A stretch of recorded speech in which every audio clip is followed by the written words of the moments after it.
It's been just over a month since New Horizons came out, and I've managed to become a Bellionaire a few times over. I just recently surpassed 30 million and am on my way to 40.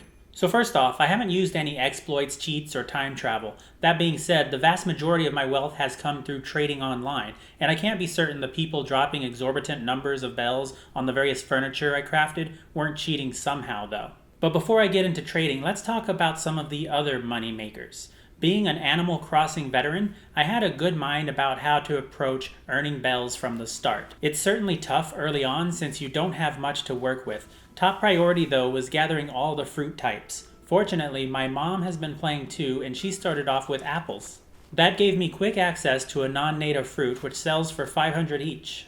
I planted several apple trees, and eventually through some Mystery Island visits and help from friends, I got all the fruits and set up an orchard. Fruit is a great source of steady income with minimal work, so I like it, especially in the early game. The other big moneymaker for me is the stock market, but just like our world, it takes money to make money. This was one reason I was in a big rush to make big bells early on. Profit margins on the turnips can be pretty slim, so the more you can invest, the more you'll make. Turnips usually sell for around 100 bells each, a bit less if you're lucky. Buy up however many you can manage and then check the price throughout the week. Having friends to play with lowers my risk since I can check out their prices throughout the week too. I typically sell around 150 or more. If you're lucky, you might get a price as high as 500 or even 800, but that's pretty rare. The first few times I sold around 150, but then one time I got a price of 447 on my own island. My mom and I both unloaded all our turnips and made a nice profit on that. I think my total profit on that one sale was around 3 million. As of today, my total stock market profit is listed at 7,359,000.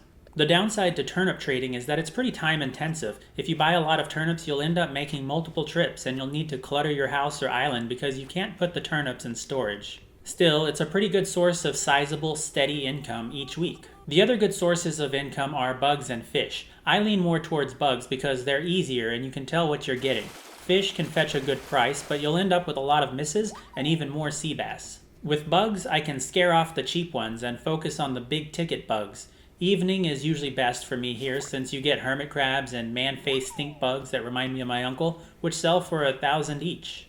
If you're lucky, and depending on the season, you can find expensive butterflies too. At night, there are tarantulas or scorpions roaming the island. I know people like hunting these, but I don't bother since catching them can be a tedious process, and they knock you out if they get the jump on you. Plus, they're rare spawns anyway, so it's much easier to catch 8 stink bugs or hermit crabs than a single tarantula. Either way, with bugs and fish, I hold on to the big ticket ones to sell to either Flick or CJ when they arrive on the island. These are special characters that come around once in a while and pay 1.5 times the price for bugs and fish. Flick buys bugs and CJ buys fish.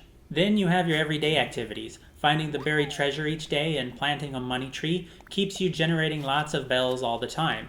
Also, you can hit a money rock each day for a cool 16,000. I have a couple of notes on selling items too. You will get hot items listed for sale at Nook's shop, which will sell for double the price. In previous games, fruit like apple or pear would come up sometimes, so I hoarded for that usually. Also, specific bugs and fish would come up. Since we have Flick and CJ for 1.5, holding out for a hot item doesn't seem worth it for that extra 50%. Also, I'm not entirely sure fish or bugs or even fruit will ever be hot items. So far, I've only had craftable items show up there. And speaking of that, if you have a lot of excess raw materials, it's better to craft them into something before selling, since the end product sells for twice as much as whatever the price of their raw materials would be. Because of that, selling hot items can be pretty profitable too, since it doubles the price of the raw materials. So save up some resources, particularly the ones you don't need much, for when a relevant hot item pops up. I wouldn't waste rarer resources like gold or even iron on this, but it can be a good way to get the most out of excess softwood or whatever. But as I said at the start, trading is where I really made bank. I like trading because of the social aspect, but it can be time consuming.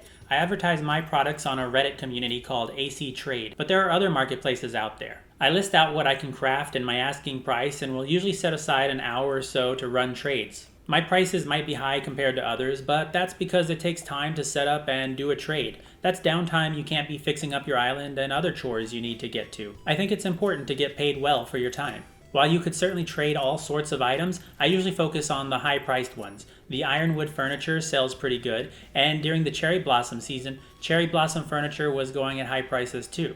I've slowed down on trading recently since I have a comfortable number of bells at the moment, but we'll probably get back to it soon to offload excess resources. Aside from earning bells, which is great, it also feels good being able to give other players some item they need to make their place perfect. Trading can be complex though. Animal Crossing isn't naturally set up for player-to-player trades, so my next video will probably be on the ins and outs of trading online. Subscribe if you're interested in seeing that. Finally, I want to mention the bank system in Animal Crossing. Having played before, I was expecting the 0.5 interest each month on the savings balance, so that was another reason I wanted to fill up my coffers ASAP. Unfortunately, Nintendo killed this recently with no specific reason given. Now I think the interest rate is 0.05% and maxes out at $9,999 instead of the original $99,999. So for a maximum of $10,000 per character per month, it's hardly worth a mention anymore. I hope Nintendo will someday reinstate a more worthwhile interest rate. In the meantime, at least we got this cool rug.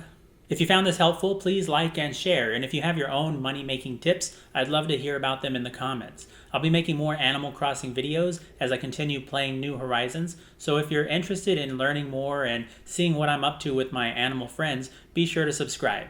Thanks for watching.